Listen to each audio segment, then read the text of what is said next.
freaking out.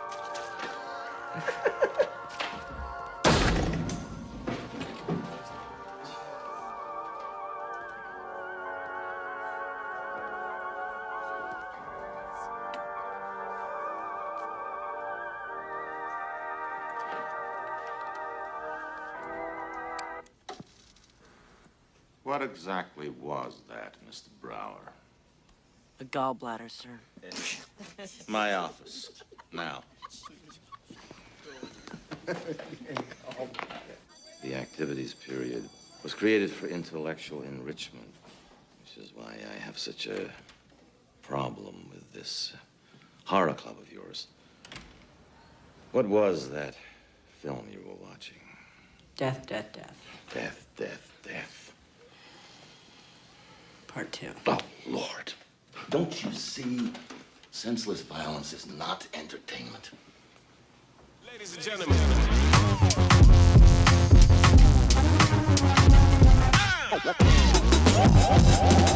Hey everybody, my name's Aaron McDonald and you are watching Private Parts.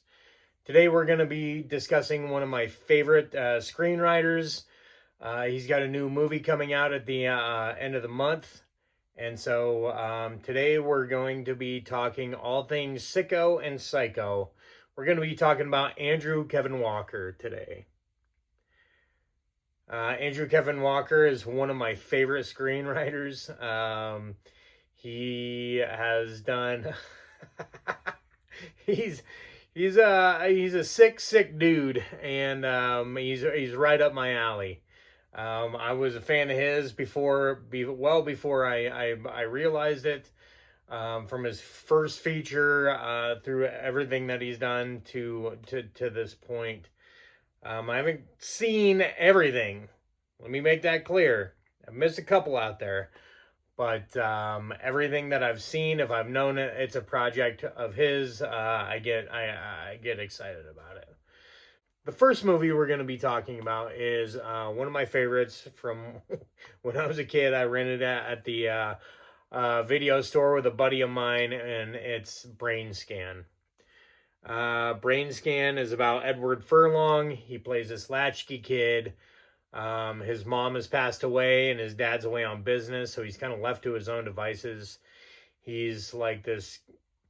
He's just a horror nut, you know. He's a metalhead. He reads Fangoria, and he starts a horror club at school, and he gets turned on to this video game through Fangoria magazine called Brainscan. And at the time, so this is a computer game, like a PC game.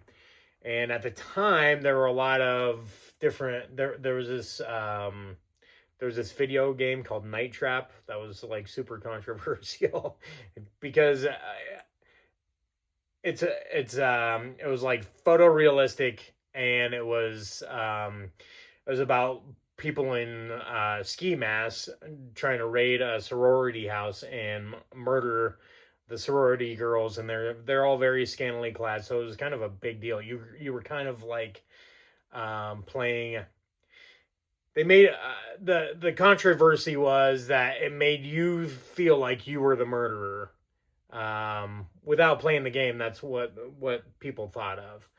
And so this game that he finds in Fangoria is very similar. Brainscan is a video game where you enact. Today it's fucking whatever, you know. Grand Theft Auto kind of blew the doors off.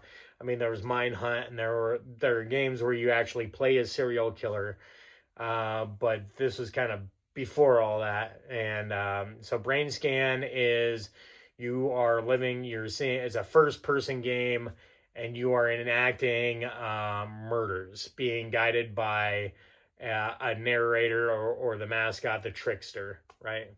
And so you go through and you enact this murder, and so he orders the game and plays the game, and it's like the scenes in this are especially the first murder scene is like pretty intense. It's kind of like it's really dark and really kind of it's pretty fucked up. And he loves it. He goes over the moon about it, and pretty soon you realize that this game is real. Like he seems to be like hypnotized in the game, and he's actually enacting this murder. And then the trickster kind of appears in real life with enacting him. The trickster is played by this dude T. Ryder Smith. He kind of always plays. He's kind of a Doug Jones kind of dude. Like he's always most of the time he's in makeup, or he's doing voiceover. He's got a very distinct and powerful voice. You were there, Michael. You know exactly what you did.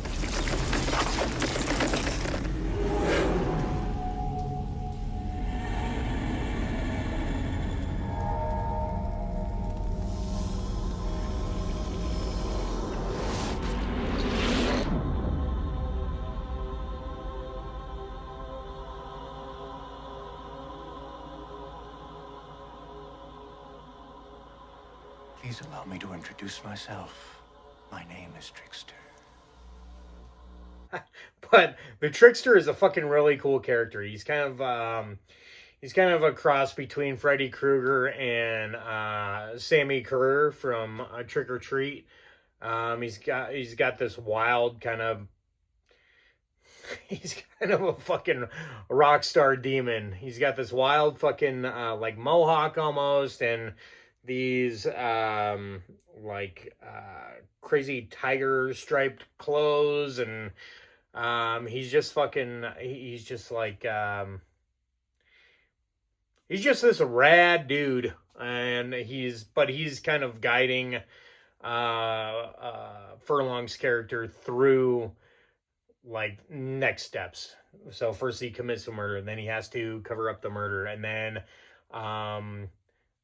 Furlong is kind of obsessed with his next door neighbor, and is kind of I mean, it's not super cool these days, but he's kind of like like he's kind of obsessed with like watching her from like his bedroom window, and like he's just infatuated with her.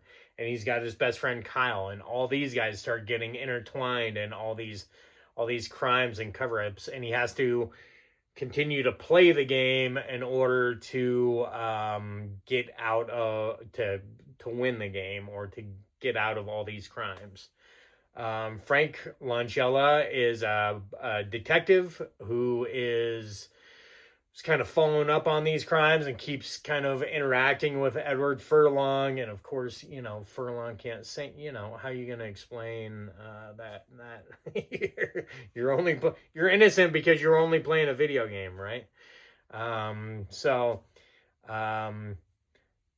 again, the trickster wasn't part of the Andrew Kevin Walker screenplay, but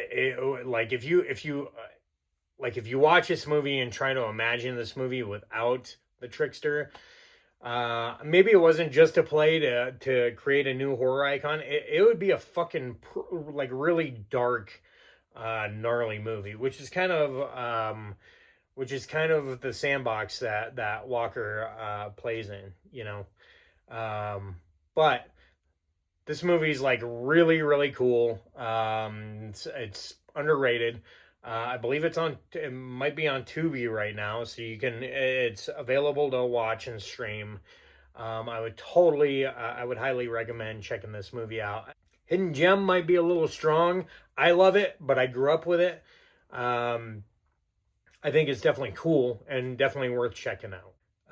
The second movie that we're going to be talking about is an adaptation of Dean Koontz' Hideaway. Okay, this movie is pretty universally panned. I think it's got a bad rap. I kind of like Hideaway. I've liked it since I was a kid. So Hideaway has got Jeff Goldblum, Christine Lottie, Alicia Silverstone, Jeremy Sisto, and Alfred Molina. Okay. Jeremy Sisto is like he's in a bunch of stuff. He's from like May, and he was in one of the the fucking Law and Order shows. He was a detective in that for a long time. He's been. I like Jeremy Sisto. A lot of people are allergic to Sisto. I'm a fan, and I think I'm a fan because I liked him in this movie. Sisto was when I saw this movie at the time, he really spoke to the angsty Satanist 12-year-old that was Aaron. In the beginning, I didn't perpetuate any of this, but in the beginning of the movie, Sisto, I mean, this is the first scene of the movie. I'm not spoiling anything here. He murders his wife. Murders his mom and his younger sister as sacrifices to Satan, and then he he kills himself in a ritualistic manner. He's speaking. He's got all this satanic writings all over the wall, and he's got this altar, and he's listening to metal music. it's everything that scared people at the time, you know, that the Oogie Boogies were coming to get him. And so he kills himself, and that's kind of like a little bit. So then we're introduced to Jeff Goldblum and his family. He's married to Lottie, and their daughter is Alicia Silverstone. And they all get in this horrific car wreck. And Goldblum is dead for well over for 2 hours. And Alfred Molina plays this doctor who has created a method of bringing people back to life well after they have expired. And Goldblum in this movie, I don't know how they did it.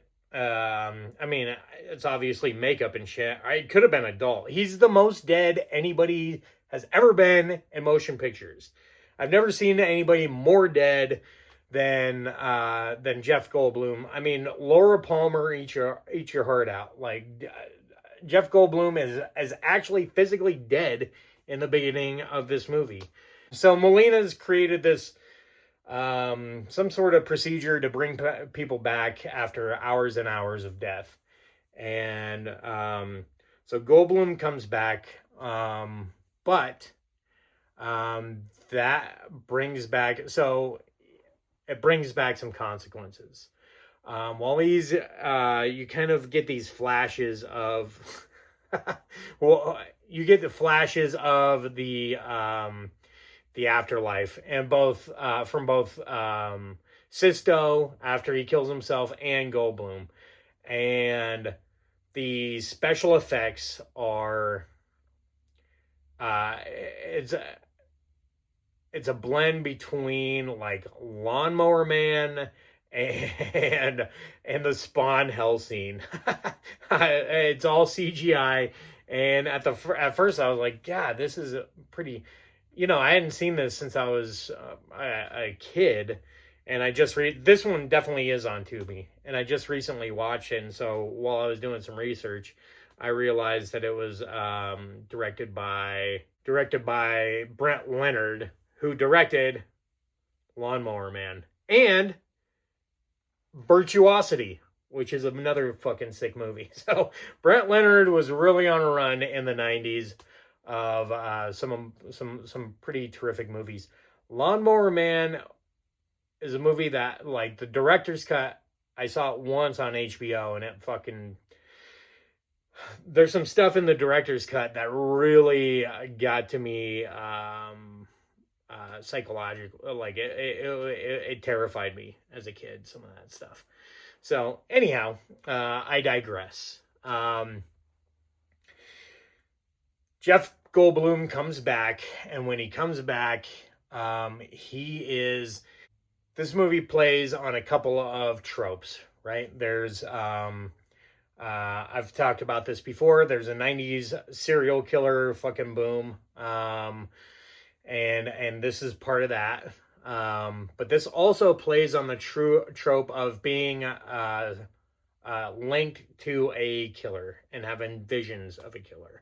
Other movies like that would be like, there's a segment in Body Bags with Mark Hamill where he gets a new eye, and his new eye is all visions of murder. There's Body Parts with Jeff Fahey, where he's in this gnarly car accident and his arm gets torn off and he gets a new arm, and now he's psychically linked to the actual owner of the arm who happens to be a killer, right? There is Malignant, which just came out not too long ago. That was James Wan's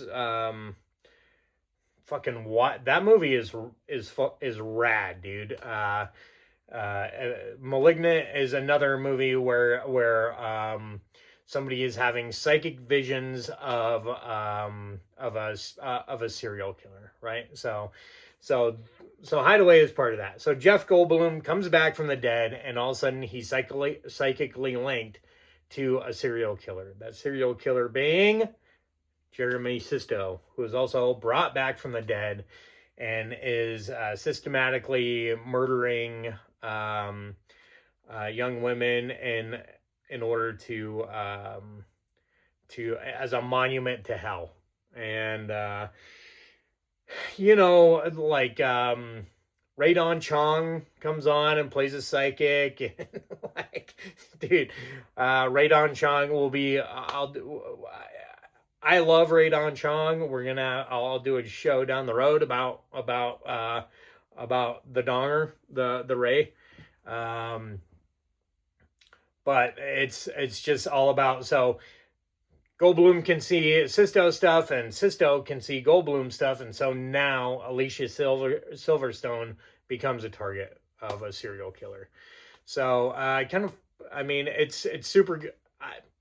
Like I said, I think it's underrated. Compared to movies now, like like back then it was probably pretty middling, but I don't know. I've always liked Hideaway. It kind of goes simultaneously, falls apart and goes batshit at the end, but it's totally worth checking out. And again, it's on Tubi, so you can't fucking miss. So the next movie, kind of his big one, is not his claim to fame, but the one I kind of put him on the map. I've talked about this before. Sometimes there's fucking simpatico in the universe. There are synchronicities, and worlds collide and create a brand new thing that just fits, right? And this is one of those instances. So the next movie I'm going to be talking about is Seven, David Fincher's Seven, written by Andrew Kevin Walker. I'm sure you're starting to see a pattern here. Like, Andrew Kevin Walker is definitely interested in things that are dark and murderous, and he definitely has a way of worming his way into one's psyche. His stuff is very detailed and very gnarly for the most part. So Seven, in case you've been living under a rock, has got Morgan Freeman as Detective Mills. He's on his way to retiring. He's just kind of fucking fed up with being a homicide detective. He's pretty like overseeing, just like living in the dregs of murder and mayhem in a society, and also he's dealing with he's a very intelligent police officers surrounded by a lot of incompetence, right? Oh, fuck. I mean, shit. Morgan Freeman plays Somerset, so Detective Somerset, which, like, in hindsight, Somerset seems like more of a, Somerset and Mills are some of the greatest detective names in all of fucking history. And Somerset seems kind of like more of a mature name, more of a, I don't know, it has a little more gravitas to it. And Brad Pitt plays Detective Mills, who's kind of a fucking hot dog who is Somerset's replacement detective once he retires, right? And so Mills is kind of Brad Pitt's character is kind of like I said, he's a hot shot. He's not incredibly bright. He's kind of more he's more of a head forward, just kind of charge forward type of dude. Not a strategy guy, an action guy. And so they don't really get along. They're kind of banging heads at first. And so they're both assigned these murders, right? And Somerset's on his way out, so he's kind of, but he's got enough experience to know, like there's one murder, and there are some signs that there might be, I mean, it's a murder. I don't want to say that something's not right. that there could be, this could remain unfinished, right? And then there's a second murder. And pretty soon they start to realize that it's a serial murder and that these murders are based on the 7 deadly sins, hence 7, right? At the time this movie was, I can remember people saying that there were subliminal messaging in this movie. It's super disturbing.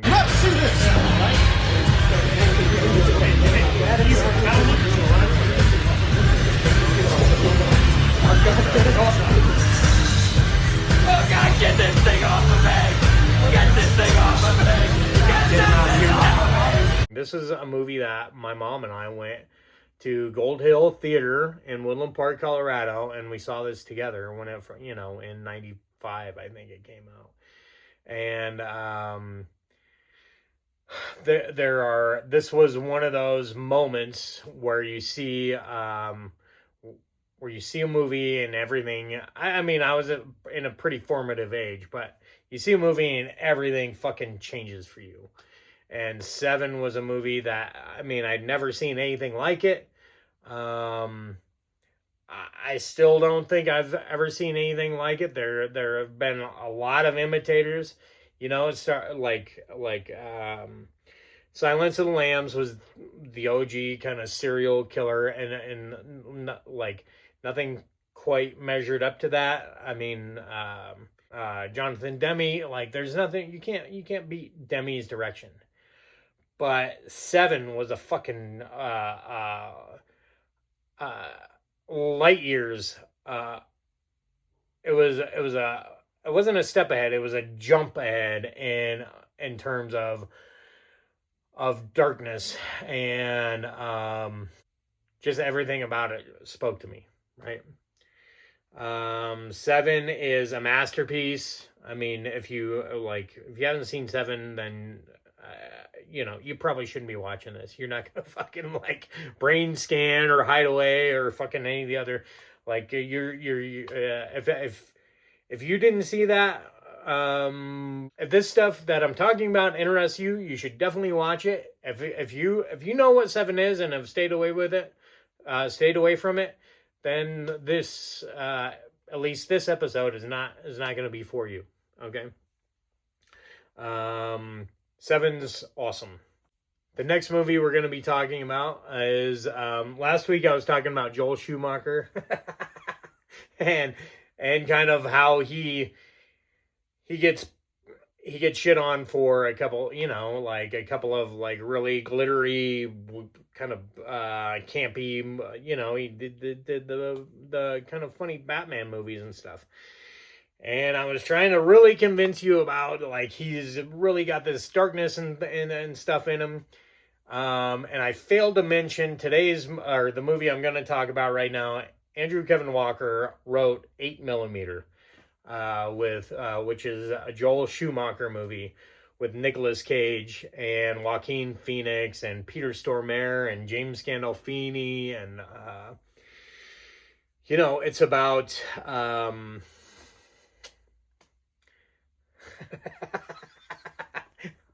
Nicolas Cage is a PI, and he gets hired because this rich widow finds a videotape in her husband's safe, and on this tape is a snuff film,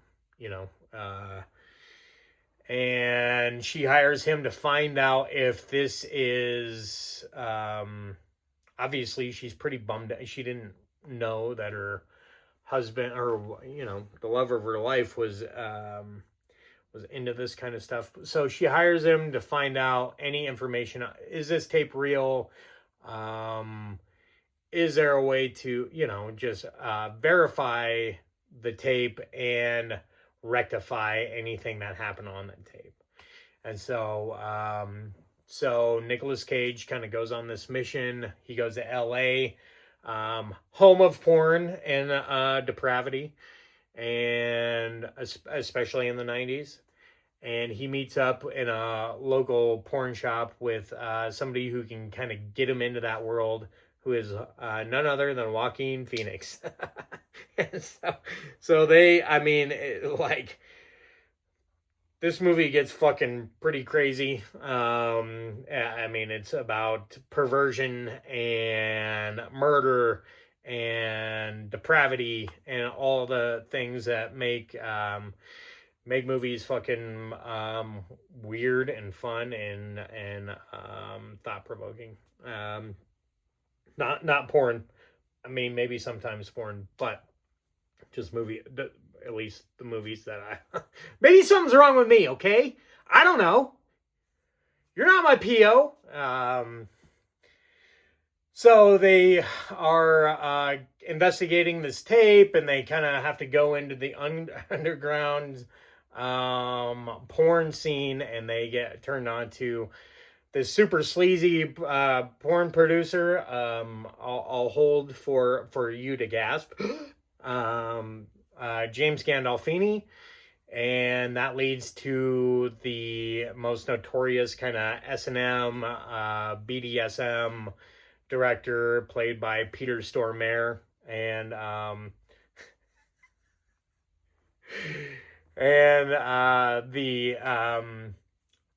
just gonna say The Machine. That's all you need to know is fucking The Machine. This movie's really dark and really fun and really wild, and Andrew Kevin Walker likes to play in depravity, but he's really fucking good at it too. And like I said, whatever. These are the movies that I like and that speak to me for whatever reason. But I dig it, man. The next movie that he had a hand in writing was Tim Burton's Sleepy Hollow. Tim Burton's Sleepy Hollow. Okay, you follow me on that? So even though it's Tim Burton, this ain't your grandma's Sleepy Hollow. This kind of this has Johnny Depp in it, and Christina Ricci, and amongst the typical cast of Michael Gambon's in it, and Jeffrey Jones. I know, and Michael Goff and Christopher Lee, and all the typical Tim Burton cast of characters. And so this kind of goes a little bit deeper into holy shit,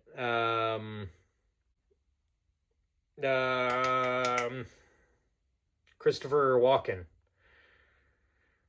The internet has made me fucking dumber. My brain doesn't work anymore. Christopher Walken plays the Headless Horseman.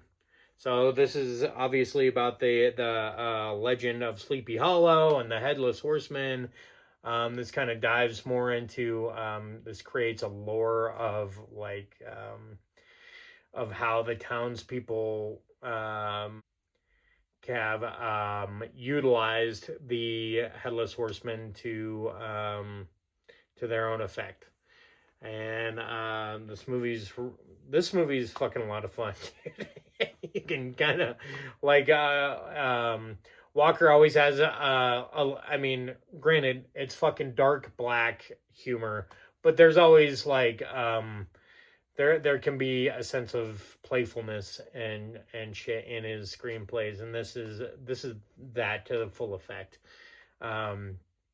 This movie is a ton of fun.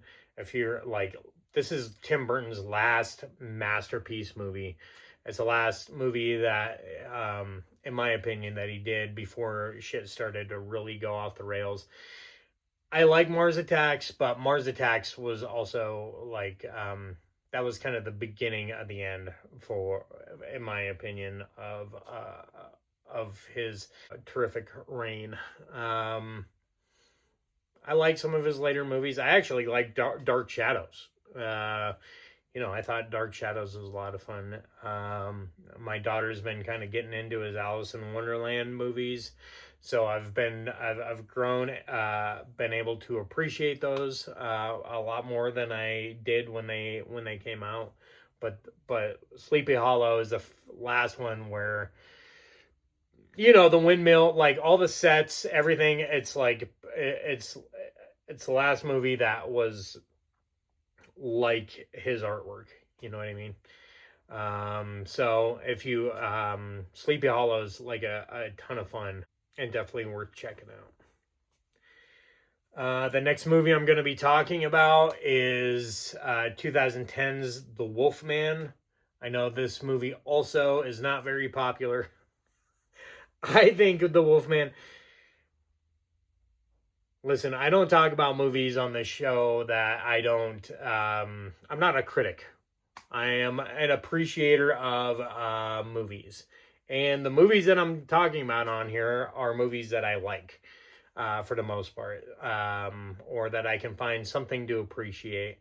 I don't trash... I try not to trash shit. So, you'll kind of see a consistent... I don't like every movie. Is my long story longer. I don't like every movie, but if I'm talking about them on here, I like them. So the next movie I'm talking about is Wolfman, from 2010 with Benicio del Toro and Anthony Hopkins and Emily Blunt, and I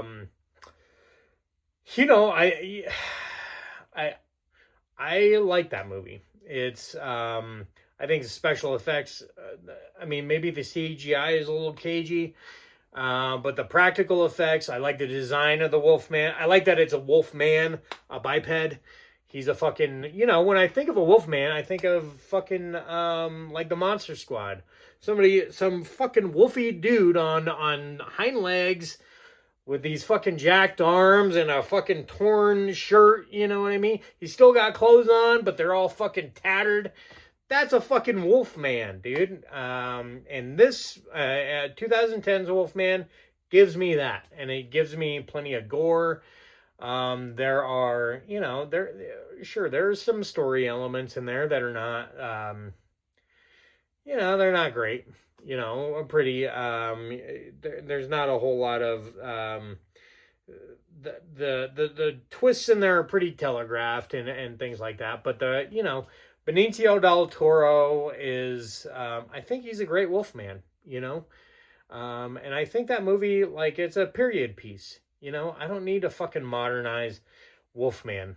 I'm open to that. I would love to see a good modern times, I'm not going to try it, modern Wolfman movie, but I'm totally fucking, I think it's fine to do a period piece of a gothic horror movie like The Wolfman. So, yeah, like there's tons of gore. It's a cool, good performances. And it's totally, it's atmospheric, and I think it's underrated. I think it's underrated. So check out Wolfman. And again, Andrew Kevin Walker. Can't go wrong with him. And the last movie that I've seen of his that I'm going to talk about is The Killer from a few years ago. Again, another Fincher movie with Michael Fassbender plays a hitman who, there's kind of this running, it's based on a graphic novel, but there's this running internal monologue going on for most of the movie about how how good he is at his job, and he's like the best, and like all the fucking the mechanics of being a hitman and being the best at it. And in the meantime, in the actual movie, everything he does gets fucked up. Everything he does gets fucked up. And so he's on a job and he fucks his hit up. In his head, it's like the first time he's ever like fucked a hit up. And there are consequences to that. And so he goes on a mission of revenge to fuck up these other hitmen that came and exerted some consequences on his personal life and anybody who was involved with that. I just love it was kind of Michael Fassbender's return from a pretty like a 5-year hiatus or something, for acting hiatus. And his performance fucking rocks. It's David Fincher again. I'm in the bag for Fincher. So the direction is really cool. It's got Tilda Swinton in it, and Arliss Howard. Arliss Howard is another character actor that I'm a big fan of from everything from, he was in Full Metal Jacket to Natural Born Killers. He's in a ton of stuff, and he's always a welcome presence in any movie. And The Killer, it's pretty long, but it's fucking really cool. Again, like it's kind of a procedural movie, kind of like Seven, or like it's all about the mechanics of how he's doing what he's doing. And so if you're into that kind of stuff, The Killer, and you haven't seen The Killer, it's on Netflix. It's a Netflix movie, so it's there. You can totally check it out. And it's fucking, it's a good movie. It's totally super good. A couple of movies that I haven't seen of his. A movie came out a few years ago called Windfall.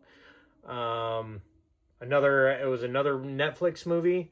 It's got Jason Segel and Jesse Plemons and Lily Collins. And I guess Jason Segel breaks into this billionaire's house to kind of, for some reason, and the billionaire comes home, and it's kind of it's a three-hander between Segel, Plemons, and Collins. And Plemons plays the billionaire. He's kind of like a piece of shit or whatever. Obviously, Segel is no fucking prize, or else he probably wouldn't be breaking into people's house. So, I haven't seen it, but I think I want to check it. I don't think I realized that it was written by Andrew Kevin Walker. So now that I know that, I had heard it was good at the time, and so I'm gonna check that out. And the last movie I'm gonna talk about that I haven't seen, which is shocking to me, it's a shocking state of affairs, was Metaloloclypse, Army of the Doomstar. I fucking was a religious Metaloloclypse watcher when the show was out. Watched it every week. Everything Brendan Small, I'm a big fan of the Squidbillies. Like anything that Brendan Small did at that time, I was a big fan of. I love Metalocalypse. I love Death Clock. I own a bunch of their albums and shit. So I didn't even know that they had a fucking Death Clock movie or a Metalocalypse movie out. And to know that Andrew Kevin Walker had a hand in the script, I'm totally... there's Wild Horses couldn't fucking keep me from this movie at this point. So so there are a couple of action... so those are two additional movies that he had a hand in writing the script, which I am really excited to see. You know, I'm always into like checking out new movies. There are other movies that so script doctor is somebody who comes in, and if a script isn't working or just needs some tweaking or whatever, some dialogue or fucking whatever, you can get there are these the writers in Hollywood can come in and fucking tinker with a script, right? And they call them script doctors. And so there are a few scripts that he's worked on that that are not surprising, but actually really exciting. They're all movies that I love, and if you like that fit right into his wheelhouse of the movies that I've already talked about. So he did additional script work on Fight Club, another Fincher movie. He did script work on The Game, the other Fincher movie. He did script work on Stir of Echoes, which is a fucking really cool kind of The Sixth Sense kind of stole Stir of Echoes thunder. Like Stir of Echoes is a really cool movie with Kevin Bacon. Actually kind of similar to fucking Hideaway. Like his sister-in-law hypnotizes him. It's been a while since I've seen it, but she hypnotizes him, and he starts to have visions of a murder, of a girl's murder, and so he's kind of like being haunted by this girl. I think it might actually be a haunting. Like it's not just visions, but he starts to like really be haunted by this girl. But it's a fucking really cool movie. And the last movie that I know of that he script doctored for is Event Horizon, which is one of the fucking coolest movies of all time. Paul W.S. Anderson, one of his first movies, a haunted house in space movie. It's like scientists have created a way to fold space. They've created light speed, right? So the ship that contains this thing that enables light speed is called the Event Horizon. When they activate the Event Horizon, it disappears for like 7 years. It's just gone. And then they get a homing beacon from the Event Horizon, in which it reappears, and they don't know where it's been. But it kind of becomes a metaphysical, it's like a sci-fi horror metaphysical movie, and it's fucking sick. It's super, I'm a pretty seasoned horror guy, and the first time I saw that, it fucking disturbed me, man. It was a disturbing movie, but I'm also like really cool. It's got Sam Neill and Lawrence Fishburne and fucking... but it's really cool. So again, to know that Andrew Kevin Walker had a hand in that is, I had no idea until I started doing the research, and that's another one of my favorite movies. So, this whole episode is in honor of, there's a new Andrew Kevin Walker movie coming out, I think February 20th, called Psycho Killer. Okay. Very rarely in the history of movies has there been such an obvious and perfect title as Psycho Killer. And it sounds like a detective is searching out this psycho killer who has murdered her husband, I think, and it looks fucking wild. It hasn't even been 48 hours since you buried your husband.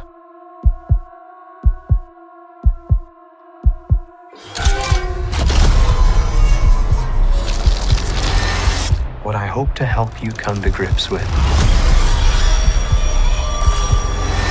no matter how many times you replay what happened,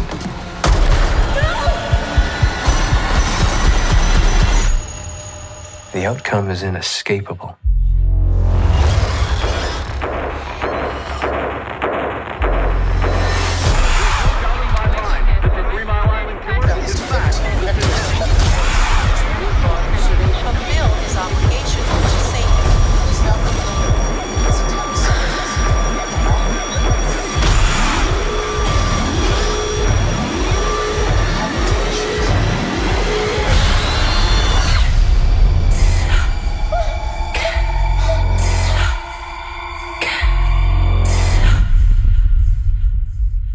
So I'm really excited about that. It's one of my most anticipated movies of the year. Luckily, it's coming up in a few weeks. So, in the meantime, go see go see Psycho Killer when it comes out, and check out some of these other movies. Let me know what you think. Let me know if you have any more recommendations, and I'll come back to you with at some point with my thoughts on Windfall and Metaloloclypse, Army of the Doomstar. So keep going out there and watching movies, checking out new things. Let me know again if you have any recommendations. John, I love you. And I was just thinking, this whole thing started because of Kenny, dude. And so I've been thinking a lot about, like, every once in a while I'll get hit with a Kenny memory, and just know that you're not forgotten, dude. We'll see you guys out there. I love you. Peace. Do you like what you do for a living? These things you see? No. No, I don't. But that's life, isn't it?